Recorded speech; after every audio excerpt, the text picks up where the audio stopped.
5 seconds.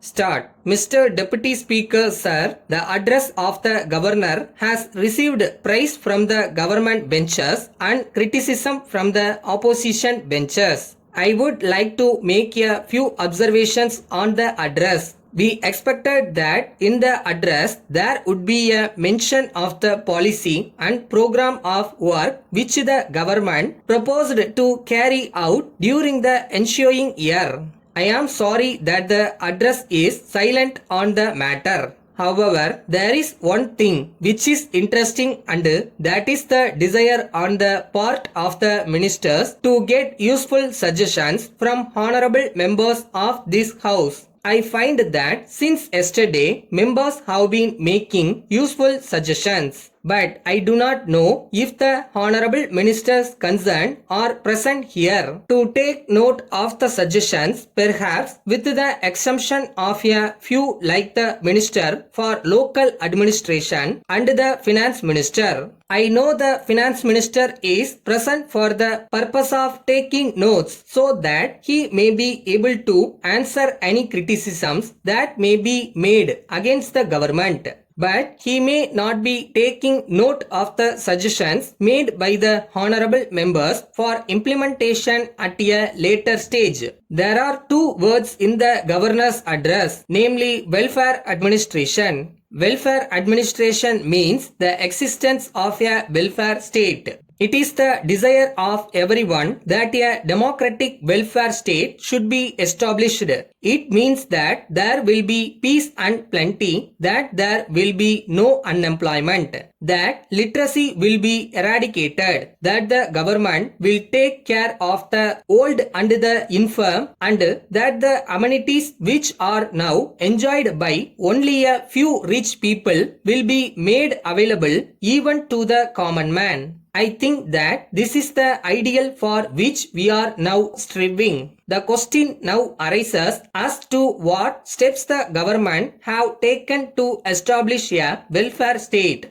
Reference has been made in the address to the community projects and National Extension Service. In this connection, I would submit that the result of these schemes depends largely on the capacity of the people to contribute to the works which are undertaken by the government. If we go into this matter, we will find that the capacity of the common man in this regard is nil. So, if we are asked whether the schemes have been a success with reference to the common man, we can only say no. It is said that the advantage that may be gained by these schemes goes only to the richer classes of people, and that the common man is not able to get anything because he is not in a position to contribute money to the carrying out of the work under these schemes. Then I would suggest that the salvation of our country lies in the formation of cooperative units.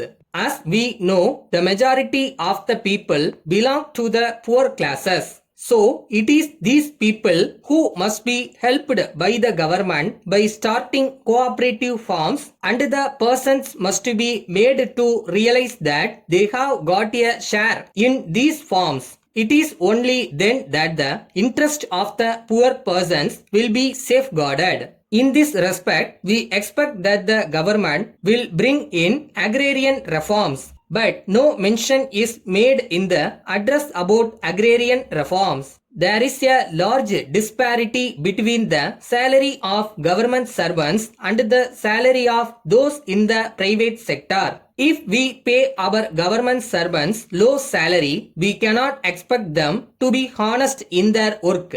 Letter from the Zonal Manager, New India Insurance Company, Kolkata to Thiru Subramaniam, Kolkata. Dear Sir, we are in receipt of your letter of the 10th instant. We are sorry to learn that you find it difficult to continue your existing policy with us and so desire to surrender it. The surrender value of your policy at present comes to rupees 9,000 only. But we would like to point out that the surrender of a policy is not in the interest of a policy holder. As you will find from the figure quoted, the policy holder will get less than what he paid, and what is more, he deprives his dependents of the provision he made for them. Of course, he may think of buying another policy when its difficulties are over. But apart from the increased rate of premium that it would involve, it cannot be known whether he will then be found medically fit. That is why we try to discourage it. We think that your difficulties are merely of a temporary nature. You are entitled to a loan of 80% of the surrender value. So, we suggest that you may keep the policy in force, taking advantage of a loan from the company. If you decide upon the course that we have suggested above, you may complete the enclosed loan application form and send it along with your policy to us. Yours faithfully.